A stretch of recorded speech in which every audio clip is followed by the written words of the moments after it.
오늘 본문의 말씀, 우리 같이 한번 읽어볼까요? 한번 읽겠습니다. 시작. 뜻을 정하면. 아멘. 우리 다니엘서 1장 8절에 9절 말씀을 보면 8절에 시작하자마자 이렇게 말을 합니다. 다니엘은 뜻을 정하여 라고 시작을 해요. 우리 지난 시간에도 이야기를 했지만 우리 간단하게 배경을 잠시 얘기하겠습니다. 다니엘은 바벨론이 1차 침공했을 때 포로로 끌려갔던 사람들 중에 한 사람입니다. 그래서 그렇게 포로로 끌려가서 이 네 명의 왕을 섬기기까지 상당히 오랜 시간 동안 약 70년 이상을 바로 그곳에 머물러 있었어요. 그래서 성경대로 말하면 바사 제국의 고레스 왕 때까지라고 말하고, 그 다음에 다리오 왕, 바로 고레스 왕의 밑에 있었던 분봉왕 같은, 그러니까 바벨론 지역을 다스리는 왕이었는데요. 바로 그 때까지 있었던 사람으로 우리는 기억하고 있습니다. 처음에 포로로 끌려갔었던 다니엘과 그 친구들이 지금 바벨론의 궁전에서 겪고 있는 일들을 보여주고 있는 것들을 지금 우리가 계속해서 보고 있는 중에 있습니다. 먼저 우리가 생각해 볼 수 있는 게 있습니다. 우리가 만약에 내가 지금은 그럴 일이 덜 하겠지만 만약에 우리가 전쟁이 났습니다. 오늘 전쟁이라고 하면 결국은 북한과의 전쟁일 가능성이 가장 클 거예요. 자, 전쟁이 나서 우리가 포로로 끌려갔다 라고 한번 생각해 보자고요. 자, 여기서 우리가 생각해 볼 수 있는 것, 이스라엘 백성은 늘 뭐로 충만했냐면 나는 하나님의 백성이야. 하나님이 우리 백성을 선택하셨어 라는 이 생각으로 가득 차 있었어요. 근데 그런 나라가 지금 이방인에게 심하게 짓밟혔죠. 그리고 그 중에 귀족들, 그리고 왕족의 자녀들만이 지금 끌려가게 됐어요. 이때 끌려갔던 이들의 마음 가운데는 과연 어떤 마음이 들었을까요? 하나님이 살아계시다면 어떻게 이루실 수 있을까? 라는 그런 마음들이 그들의 마음 가운데 생겨나지 않았을까요? 우리도 마찬가지지 않습니까? 우리 인생의 삶을 살아가다가 갑자기 너무 힘든 일이 생기면 간혹 이렇게 말을 합니다. 하나님이 정말 살아계시다면 나한테 왜 이런 일을 주시지? 하나님이 살아계시다면 왜 내 몸에 이렇게 아픔을 앗아가지 않고 그냥 이 아픔 가운데서 마치 몸부림치며 힘들게 살아가게 하지? 라는 생각들이 우리 마음 안에 아마 들 거예요. 이런 생각, 특별히 이스라엘 백성들이 이런 생각을 하게 된 것은 다름이 아니죠. 고대 사회 가운데 전쟁은 제가 여러 번 말씀드렸지만 고대 사회 때 전쟁은 무슨 전쟁이라고요? 역시 사모님, 역시 신학생. 이제 졸업반이라. 맞습니다. 고대 사회 때의 전쟁은요, 뭐의 전쟁이라고요? 신들의 전쟁이에요. 다시 말해서 내가 싸움에 나가서 승리했다라는 것은 내가 믿는 바로 신이 승리한 거예요. 바로 그런 배경이 있었기 때문에 그것을 이해하는 자는 충분히 그들은 그런 생각을 하지 않았을까라는 생각을 우리가 한번 해볼 수 있게 되죠. 왜요?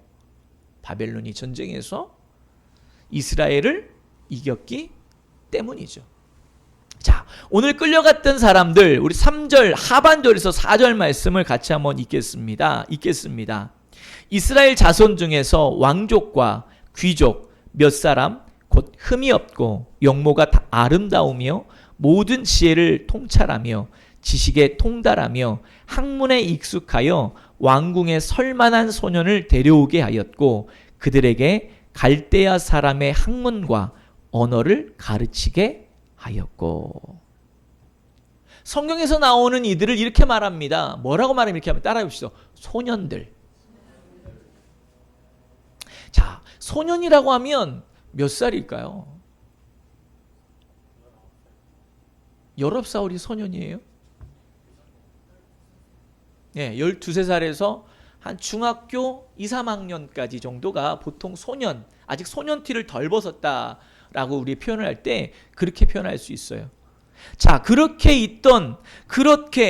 그들은 어땠어요? 아름다웠고, 지혜를 통찰했고, 지식에 통달했고, 학문에 익숙한 자들이다라고 말해요. 결국은 말하면 이스라엘을 이끌어 갈 수 있는 차세대 리더들이었어요. 근데 그들이 누구였다고요? 소년들이었다고요. 자, 이들의 소년의 생각을 한번 해보십시오. 소년이요, 지금 속국된 나라로 포로 신분으로 끌려왔어요. 포로 신분으로 끌려왔다라는 것은 결국은 그들에게는 누구를 지금 떠나왔다는 얘기일까요? 말아요. 부모를 떠나온 자들이에요. 심지어는요, 오래 이제 쭉 뒤에서 보겠지만 자신의 이름조차도 부를 수 없는, 잃어버리는 그 상황을 당면하게 되는 게 오늘 본문에 나와 있는 소년들이에요. 이런 것들을 봤을 때 소년들 입장에서는 하나님이 살아계시다면 왜 나에게 왜 이런 일이 일어날까라고 생각하지 않겠습니까? 어떤 이들, 하나님을 원망하는 이들도 분명히 있었을 수 있을 거예요. 목회자 자녀들 중에서 특별히 힘들고 어려운 고단한 삶을 살아가고, 또 나이가 성장했는 대로 여전히 교회는 그대로 있고, 부모님은 목회하겠다고, 아버지는 어찌 보면은 생활 전선하고는 나 몰라라 하며 말씀 연구하고 복음 전하겠다고 말하는 그런 목회자 자녀들 가운데서 실은 이런 생각하는 이들이 많습니다. 하나님을 원망하죠.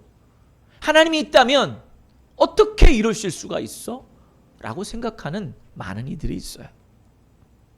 자, 우리 한번 따라해 보겠습니까? 세상은 우리가 하나님을 원망하고 세상에 속하기를 유혹한다. 하나님을 원망하는 것, 그게 이미 우리가 어디에 속해 있다는 거를 말하는 거예요? 세상에 속해 있다는 거 말을 해요. 근데 세상에 속했을 뿐만 아니라 한 걸음 더 나아가서 유혹합니다. 바로 이러한 상상도 못할, 그러한 우리 입장에서는 당연히 유혹당할 만한 자리에 서 있는 것이 다니엘과 세 친구들이에요. 왜 그렇다고 생각하십니까? 포로로 끌려갔어요.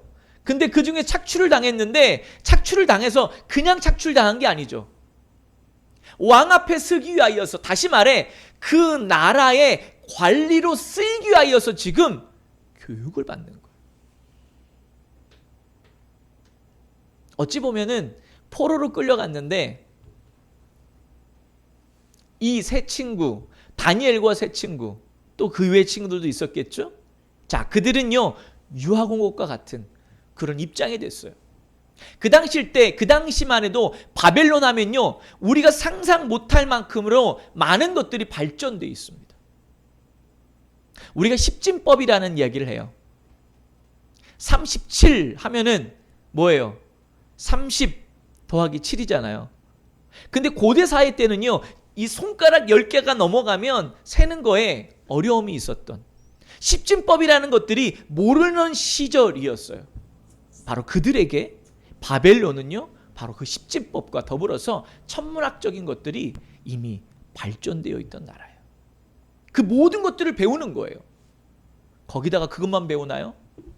이들은 지혜롭고 학문에 도달했다고 말하는 것은 학구적인 열이 있었던 이들이란 말이에요.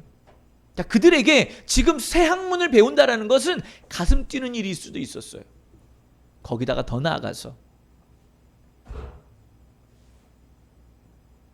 먹고 마시는 것이, 왕이 마시고 왕이 먹은 것을 먹을 수 있고 마실 수 있는 특권을 주었어요. 대단한 거 아닌가요? 자, 근데 그들이 이렇게 말합니다. 우리 다시 한번 8절 우리 같이 한번 읽어볼까요? 읽겠습니다. 시작. 다니엘은 뜻을 정하여 왕의 음식과 그가 마시는 포도주로 자기를 더럽히지 아니하리라 하고 자기를 더럽히지 아니하도록 환관장에게 구하니. 다니엘이 뭐를 했다고요? 뜻을 정했다고요. 아하, 뜻을 정했다는 것 어떻게 우리가 해석할 수 있을까요? 왜 포도주와 왜 고기를 제공했을까요? 포도주와 이 음식을 제공한 의미는요, 이게 우리가 로마 시대 때만 해도 이해할 수 있어요.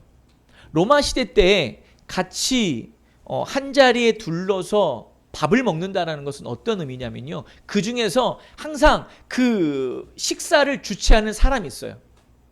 그러면 그 사람을 오늘날로 말하면, 오늘날로 한번 얘기하면 이렇게 해요. 따라해보세요. 스폰서예요. 그러면 그 같이 그 밑에 있는 사람들은, 같이 밥 먹는 사람들은 이 사람이 스폰서가 돼요. 이 사람이 영향력 아래에 있으면서 이 사람이 같이 있는 사람들을 끌어주는 역할을 하는 거예요. 다시 말해 바벨론 시대 때 같은 걸 먹었다라고 말하는 것은 왕이 이제 내가 너희들을 어떻게 지켜주고 내가 너희들의 스폰서가 되어줄게라는. 그건 바벨론 왕은 왜 그랬겠어요? 그걸 통하여서 실은요, 그들의 문화와 그들의 신앙을 서서히 뭐하게 하기 위하여서, 변질시키기 위함이었어요. 다니엘은 이미 그것을 알았던 것이에요. 그래서 오늘 말씀은 말합니다. 다니엘은 뭐 했다고요? 뜻을 정하여. 이 뜻이라고 말하는 것이 히브리어는 뭐 숨이라는 단어인데 뭐 그거는 중요하지 않습니다. 근데 이 같은 말을 쓴 게 재밌게도 7절 말씀에 수두룩해요. 7절 말씀 같이 한번 읽어볼까요? 시작. 환관장이 그들의 이름을 고쳐 다니엘은 벨드사살이라 하고. 이게 숨이라는 말이에요. 또 재밌게. 하나냐는 사드락이라 하고 미사엘은 메삭이라 하고 아사랴는 아벤노고라 하였더라. 뜻을 정하였다라는 그 말을 7절에서 원어로 보면 반복적으로 계속해서 이미 얘기하고 있어요. 아하. 그러면 여기에는 어떤 의미들이 있지 않겠습니까? 환관장은 이들의 쉽게 말해 정체성을 빼앗기로 작정을 하였을 때 다니엘은 어떻게 했어요? 거꾸로 하나님께 마음을 두기로 작정한 거예요.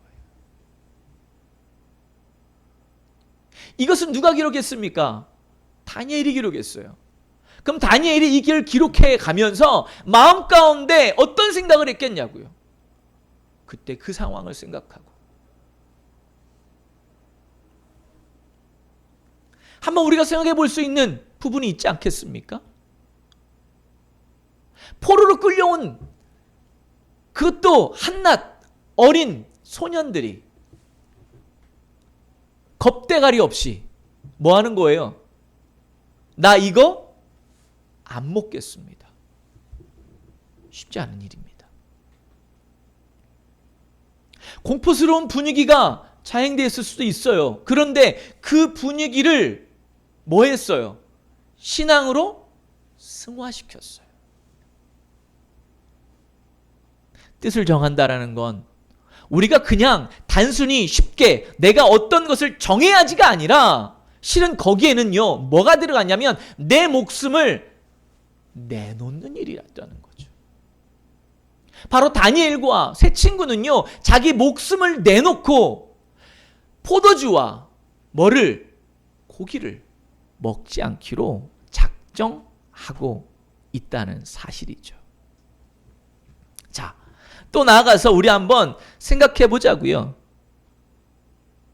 한번 따라해 볼까요? 우리 한번. 하나님은 우리가 순결함과 지혜로서 세상에 도전하기를 원하신다. 그게 바로 오늘 다니엘과 새 친구죠. 순결함과 지혜로움. 순결함과 지혜를 가지고 세상에 맞서 싸우고 있는 바로 우리 세 사람, 네 사람의 어린 소년들을 보고 있어요. 여기에서 다니엘과 새 친구보다 어렸던 사람은요, 소망이밖에 없어요. 소망의 또래 정도였다고요. 근데 소망이가 이런 거죠. 포로로 잡혀갔는데 거기서 죽음을 불사한다 생각하고 나는 절대 먹지 않겠습니다. 한참 자라나는 때 우리 애들도요, 지금도 몸 껐듯하면 통닭 사주세요. 껐듯하면 치킨 사주세요. 입에 달고 살아요. 왜요? 한참 성장할 나이니까. 어린아이, 소년, 한참 땡길 나이에 그것들을 정하고 목숨까지 내놓고 결정을 한다는 것은요, 이거 쉽지 않은 이야기죠. 자, 우리 한번 이름을 한번 잠깐 살펴볼게요. 다니엘이라는 이름은요, 무슨 뜻이냐면 하나님은 나의 심판자이시다 라는 이름이에요. 근데 환관장이 이름을 바꿔버렸어요. 그 이름이 뭐냐면요, 따라해보세요. 벨드사살. 이 벨드사살이라는 것은, 벨이라고 말하는 것은 바벨론이 그 당시에 섬겼던 바로 마르둑이라고 하는데, 마르둑 또는 벨이라고 말을 해요. 이 마르둑이라고 말하는 마르둑, 다시 말해 벨이 그의 생명을 보호하시다라는 이름으로 바꿔버렸어요. 하나님은 심판자의 이름을 뭐예요? 이방 신이 너를 지켜줄 거라는 이름으로 바꿔버린 거죠. 하나냐는, 여호와는 은혜로우시다라는 이름인데요, 이름을 뭘로 바꿨냐면 사드락이라고 이름을 바꿔버렸어요. 그 이름의 뜻은요, 월신을 경배하는 자. 월신이 뭐예요? 달을 숭배하는 자란 이름으로 이름을 완전히 바꿔버렸어요. 그리고 미사엘은요, 누가 하나님과 같으랴, 하나님의 위대함을 나타내는 이름이었는데 이름을 뭐로 바꿨냐면 메삭이라는 이름으로 바꿨습니다. 이 이름은요, 포도주의 여신에게 바친 자라는 이름으로 바꿔버렸어요. 그러니까 이름을 바꿨다는 건 아주 쉬운 문제가 아니에요. 아사랴, 여호와께서 도우셨다. 이름을 아벳느고, 이름은요 나부의 종이라는 의미로 바꿨는데, 나부는 뭐냐면 마르둑의 아들, 그러니까 마르둑의 아들의 종이다라는 이름으로 완전히 바꿔버렸어요. 이름을 바꾼 것은 그들이 한거할 수 없는 일이에요. 이거죠. 벨드사살 이리 와봐, 이렇게 부르면 어떻게 하겠어요? 안 가겠어요? 안 갈 수가 없잖아요. 자, 그렇지만 그런 속에서 자기들이 할 수 있는 건 있었는데, 그건 뭐였어요? 먹는 거에 대해서 뜻을 정하였죠. 포도주와 음식을 먹지 않기로. 이것에 대해서 왜 이렇게 먹지 않았느냐라고 말하는 거에 대해서 때로는 이야기하고 있는 부분들이 없지 않아 있기는 합니다. 이유는요, 레위기 말씀, 또 창세기 9장, 제가 그냥 간단하게 읽어드릴게요. 고기를 그 생명되는 핏째로 먹지 말지니라. 창세기 9장 말씀이고요. 레위기 17장 말씀. 모든 생물은 그 피가 생명과 일체라. 그러므로 내가 이스라엘 자손에게 이르기를 너희는 어떤 육체의 피든지 먹지 말라 하였나니 모든 육체의 생명은 그의 피인즉 그 피를 먹는 모든 자는 끊어지리라. 또 스스로 죽은 것이나 들짐승에게 찢겨 죽은 것은 먹은 모든 자는 본토인이나 거류민이나 그의 옷을 빨고 물로 몸을 씻을 것이며 저녁까지 부정하고 그 후에는 정하려니와. 또 이 말씀을 사도행전의 말씀에서 한번 우리가 빗대보면 15장 29절에 말합니다. 우상의 제물과 피와 목매어 죽인 것과 음행을 멀리할지니라. 이에 스스로 삼가면 잘되리라. 평안을 원하노라 하였더라 라고 말을 합니다. 자, 이들 나름대로는 하나님의 말씀에 근거하여져서 그랬어요. 그러나 그들의 이름은요, 이방의 이름을 딸고 이방 신에게 속하였다는 그 속에서, 자기의 그 속에서 몸부림치는 모습을 목숨을 걸고 전한 것, 그게 먹는 것에 대한 것이었다는 것이죠. 자, 한번 따라해 볼까요? 세상과 맞선다는 것은 하나님에 대한 신뢰가 있을 때 가능하다. 지금 모든 걸 빼앗기고 부모로부터 떠나왔고 자기의 주변에 자기를 보호할 수 있는 건 아무것도 없는데 세상과 맞서 쓰고 있어요. 어떻게 그래요? 하나님을 뭐 했기 때문에? 신뢰했기 때문에. 마찬가지입니다. 예수 그리스도에 대한 확고한 믿음이 우리로 하여금 세상적인 사고와 세상적인 문화와 맞서게 할 수 있습니다. 아멘? 우리의 마음, 내 마음 안에 예수 그리스도에 대한 확고한 믿음이 있는지 우리가 우리 스스로를 겸비해봐야, 다시 한번 살펴봐야 될 줄 믿습니다. 성경 말씀을 빗대어서 말하죠. 하나님이 먹지 말라면 뭐 하면 돼요? 먹지 말으면 돼요. 하나님이 먹으라면요? 먹으면 돼요. 근데 우리는요? 내가 먹고 싶으면 먹고, 내가 먹기 싫으면 안 먹죠. 그게 바로 세상이에요. 우리가 세상을 하면 어떤 생각을 하냐면 이런 생각을 합니다. 뭔가 막 대단한 것 같고 나를 막 내가 모르는, 쉽게 말해 이거죠. 괴물을 생각하면, 우리는 마귀를 생각하면 어떤 생각을 해요? 괜히 어린아이와 같은 아직도 그의 마음들이 막 뿔 달리고 험상궂고 때로는 막 외눈박이 같이 생겨있고, 예? 옛날 도깨비 같은 마음, 아니면 막 무섭게 험상궂은 모습으로 생각을 하잖아요. 근데 때로는 내가 마귀일 수 있다고요. 왜? 내 맘대로 하잖아요. 내가 먹고 싶으면, 내가 하고 싶으면, 내가 뭐 하고 있으면 그냥 그대로 하잖아요. 여기서 혹시 먹기 전에 여러분 기도하고 먹는 사람이 있습니까? 내가 말한 그 기도라는 것은 감사합니다의 기도가 아니라 하나님 이걸 먹을까요? 말을까요? 하나님 이 커피가 있는데 이거를 제가 마셔야 돼요? 말아야 돼요? 하나님 여기 술이 있는데 이걸 제가 마셔야 돼요? 말아야 돼요? 하나님 제가 이걸 펴야 돼요? 말아야 돼요? 기도하고 하시는 분이 있어요? 기도한다는 건 뭘 말하는 거죠? 그분한테 실은요, 따라해보세요. 허락받기 위함이에요. 소통 맞습니다. 기도. 더 나아가서 우리가 하나님의 자녀, 하나님의 소유되었다라는 사실을 아는 자는요, 뭐 하는 거라고요? 하나님으로부터 뭐 하기 위해서? 허락받기 위해서. 바로 지금 다니엘과 세 친구는요, 하나님으로부터 이것은 먹지 말라는 말씀에 근거하여서 자기 목숨을 내놓았다는 거예요.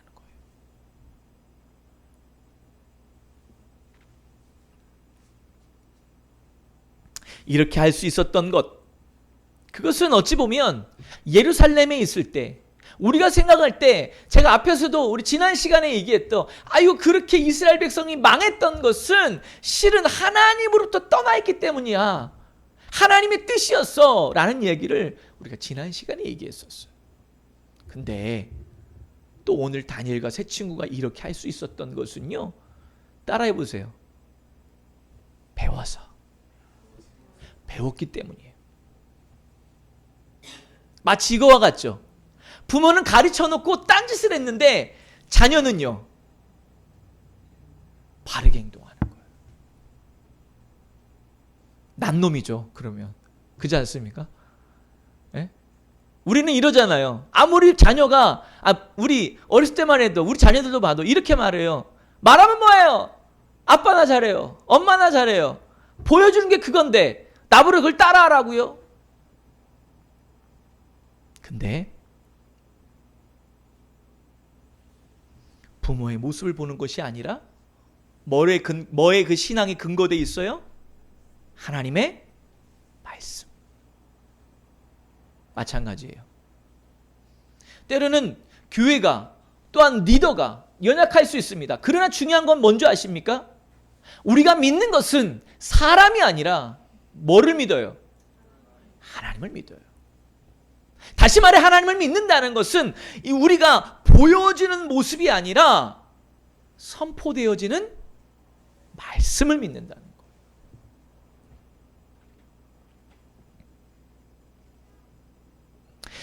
하나님께서 이스라엘 백성을 통하여서 전하였던 율법의 핵심, 예수님을 통하여서 우리가 잘 알고 있는 것처럼 두 가지였죠. 하나는 하나님 사랑, 또 하나는 이웃 사랑. 이게 율법이에요. 근데 이 하나님의 사랑이라고 말하는 것 안에, 그 사랑 안에 이스라엘 백성들이 가지고 있던 귀한 신앙, 그게 뭘까요? 무슨 사상일까요? 바로 하나님의, 따라해보세요. 하나님을 경외하는 것. 중심이 있었던 거예요. 전도서가 그것을 얘기하고 있습니다. 잠언이 그 얘기를 하고 있어요. 시편 또한 우리에게 그 얘기를 하고 있어요. 제가 한번 읽어드려 볼게요. 욥기 28장 28절. 또 사람에게 말씀하였도다. 보라, 주를 경외함이 지혜요, 악을 떠남이 명철이니라. 시편 111편 10절입니다. 여호와를 경외하는 것이 지혜의 근본이라. 그의 계명을 지키는 자는 다 훌륭한 지각을 가진 자이니 여호와를 찬양함이 영원히 계속되리로다.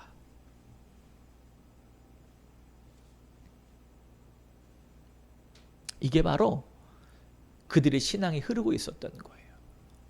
또 우리가 잘 알고 있는, 오늘도 우리가 그렇게 하나님 말씀, 우리의 예배 시작하기 전에 하나님 말씀을 읽었어요. 테필리라는 말씀.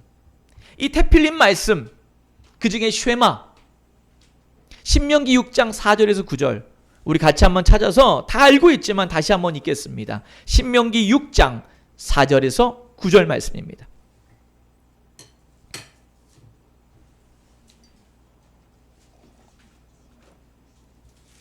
신명기 6장 4절에서 9절 말씀입니다. 자, 우리 같이 한번 읽겠습니다. 시작. 이스라엘아 들으라. 우리 하나님 여호와는 오직 유일한 여호와시니 너는 마음을 다하고 뜻을 다하고 힘을 다하여 내 하나님 여호와를 사랑하라. 오늘 내가 내게 명하는 이 말씀을 너는 마음에 새기고 내 자녀에게 부지런히 가르치며 집에 앉았을 때에든지 길을 갈 때에든지 누워 있을 때에든지 일어날 때에든지 이 말씀을 강론할 것이며 너는 또 그것을 내 손목에 매어 기호를 삼으며 내 미간에 붙여 표로 삼고 또 내 집 문설주와 바깥문에 기록할지니라. 아멘. 아멘. 분명히 말합니다. 이 시간에 하나님께서 말씀하십니다. 하나님 여호와는, 따라해보시죠. 하나님 여호와는 오직 유일한 여호와시다. 아멘. 여호와란 뜻, 어떤 의미가 있다고 말씀드렸어요? 바로 따라해보세요. 구원자. 오직 하나님만이 유일한 구원자이세요. 오직 예수님만이 우리의 유일한 구원자이세요. 하나님을 신뢰하는 것, 바로 하나님을, 예수 그리스도에게 나의 마음을 드리고 신뢰하며 나아가는 것, 그 자가 그러기 때문에 세상을 맞서 싸워나갈 수 있는 거예요.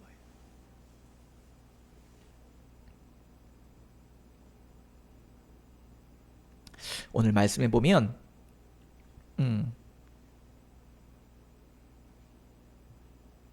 오늘 말씀에 보면은요,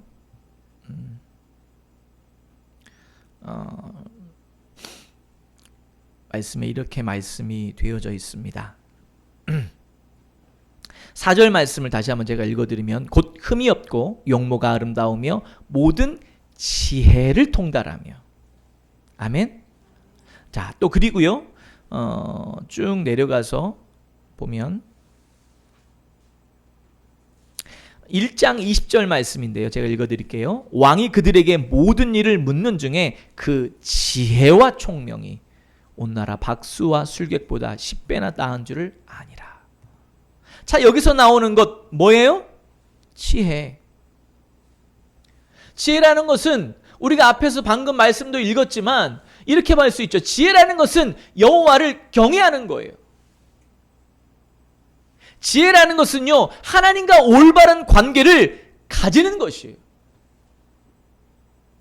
그게 지혜예요. 내가 하나님을 경외하는 마음이 없으면 아무리 똑똑하고 아무리 많이 배우고 아무리 뭐해도 그것은요, 지혜로운 자가 아니에요. 하나님과의 관계가 제대로 돼 있지 않으면, 하나님 앞에 온전하게 서 있지 않으면 실은요, 거짓된 자예요. 우리가 이걸 알아야 돼요. 앞에서 잠깐 얘기했지만 바로 여호와 경외 사상이 바로 다니엘과 그 친구들에게 세상과 맞설 수 있도록 했어요. 마찬가지입니다. 우리가 주 예수 그리스도의 믿음을 가지고 주 하나님을 경외하며 이 세상을 살아간다면 성령 하나님께서 우리로 하여금 코로나와 더한 환경이 우리 앞에 닥쳐올지라도, 신앙의 회의가 우리에게 밀려올지라도, 세상의 요구대로 살아가라고 우리를 떠밀을지라도, 세상이 우리를 아무리 억압할지라도 우리는 이겨나갈 수 있을 줄 믿습니다. 오늘 성경에서 언급하고 있는 다니엘, 그 친구들은 믿음으로 나아갔습니다. 그때 환관장의 마음이 녹아졌어요. 9절 말씀은 이렇게 말합니다. 하나님이 다니엘로 하여금 환관장에게 은혜와 긍휼을 얻게 하신지라. 목숨을 걸고 하나님 앞에 경외하는 마음으로 뜻을 정하며 나아갔더니 어떻게 했어요? 자기를 관리하는 자가 마음이 녹아져서 은혜와 긍휼을 구했어요. 거꾸로 물어봅니다. 거꾸로 이렇게 말합니다.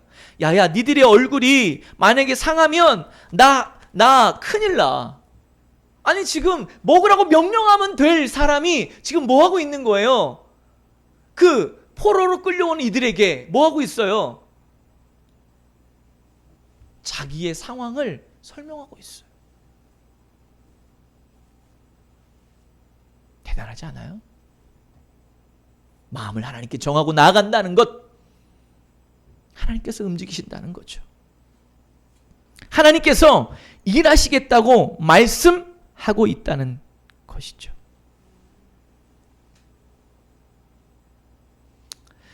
자,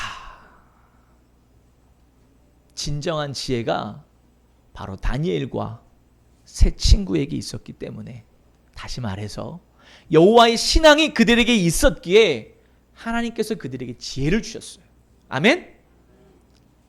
바벨론의 학문을 깨우칠 수 있도록 지혜를 주셨어요. 특별히 공부하고 있는, 또 공부하러 또 국가의 그 혜택을 받아 우리 또 3일인가 2, 3일이 있으면 저 먼 뉴요커가 되실, 3개월 뉴요커 되실 우리 귀한 우리 집사님 가셔서 많은 공부를 하는 거 정말 중요한데 이것을 잊어버리지 않길 바랍니다. 특별히 공부하고 있는 우리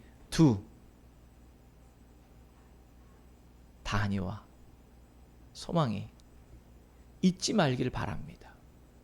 하나님에 대한 그 지혜가 먼저 있기 위해서는 그 지혜가 내 안에 오면 그 다음에 내가 배우는 학문에 대한 이 머리가 트여요. 그러지 않으면 어떤 이는 이런 일이 있어요. 공부 정말 잘해요. 시험 때만 되면 그냥 일반 시험, 이런 학교에서 보는 시험 말고요, 정말 중요한 시험을 볼 때마다 잘못 쓰고 그런 경우가 있어요. 나는 내가 예전에 알고 있던 어떤 애는요, 정말 시험, 수능, 쉽게 말해서 우리 학력고사 뭐 이런 거 볼 때 한 칸씩 내렸었어요. 우리 사촌 동생이 서울 교대를 가려고 했었는데 한 칸씩 내렸었어요. 그래도 감사하게 어떻게 된 건지, 그래도 한 과목만 그렇게 했는지, 그래서 저기 그때 강원도에 있는 원주교대였나? 이렇게 이제 그렇게 강인 잘 모르겠네요. 어떻게 그쪽 강원도 쪽에 있는 교대를 가게 됐었는데, 그럴 수 있어요. 아무리 내가 열심히 했는데 그 순간에 한 칸씩 내렸으면요. 그동안에 밤잠 안 자고 때를 이거죠. 옛날에 참 애석하게도 장로님이 자녀가 고3이에요. 그랬더니 장로님이 그럽니다. 야, 교회를 왜 가? 지금은 때가 어느 때인데 너는 공부할 때야. 이거 끝나고 나면 얼마든 가서 신앙생활 할 수 있잖아. 가지마. 그런 애가 군대 갔어요. 제대했어요. 아버지가 야야 이제 신앙생활 잘해야지. 무슨 말이에요? 세상이 얼마나 좋은데. 세상이 이렇게 좋은데 내가 교회를 왜 가요? 누가 잘못한 거예요?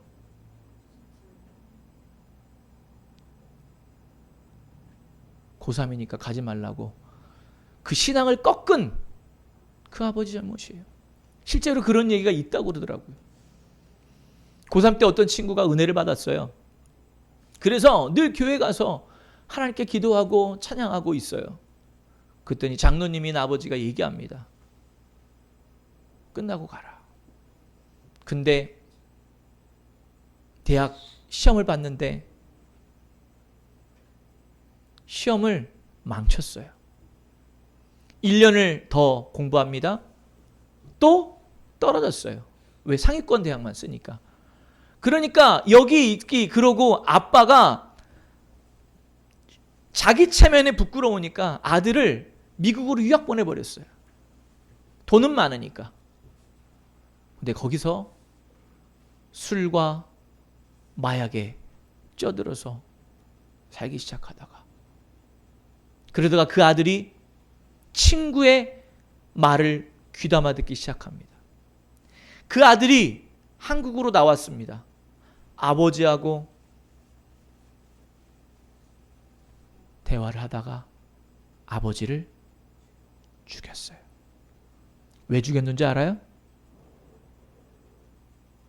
친구가 이러는 거죠. 야, 너 아빠한테 언제까지 돈 타서 쓸래? 너 그 전화해서 야, 돈 주니 만에 그렇게 그거 언제가 그럴 거야. 네 아빠가 없으면 그거 다 누구 거야? 네 거잖아. 이게 실은요, 몇 년 전인가 한국의 뉴스에 한의사 아버지를 죽인 아들의 이야기가 나왔었어요. 장로님이었어요. 실제로. 하나님을 경외하게 하는 것, 가르치는 것, 그게 진정한 지혜입니다. 우리도 마찬가지예요. 내가 돈 벌고 다 좋아요. 해야 돼요. 그러나 하나님 앞에 나와서 경배하고 하나님께 예배하고 하나님을 경외하는 마음이 우리 마음 안에서 섞이면 안 돼요. 세상에 섞이지 마세요. 변질되면 어느 순간에 이렇게 말합니다. 아유, 한 주 쉬지 뭐. 아유, 뭐 그 말씀이 그 말씀. 오늘도 가면은 딱 내가 알아. 목사님 무슨 말씀할지. 내가 한번 맞춰봐? 왜? 복음은 하나거든요. 뭘 전하겠습니까? 신앙생활 잘하라는 거죠.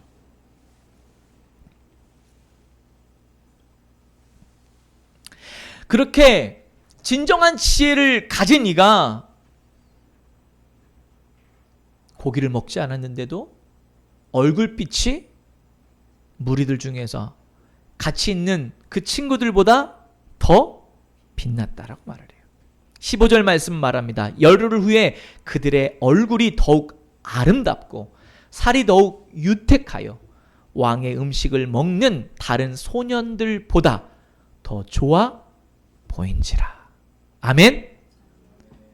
하나님의 능력이죠. 하나님 이렇게 축복하시죠. 마음을 정하고 뜻을 정하였더니 능가하는 일을 보이죠. 마음을 정하고 뜻을 정하였더니 그에게 지혜가 충만해져서 17절 우리 같이 한번 읽어볼까요? 하나님이 이 내 소년에게 학문을 주시고 모든 서적을 깨닫게 하시고 지혜를 주셨으니 다니엘은 또 모든 환상과 꿈을 깨달아 알더라.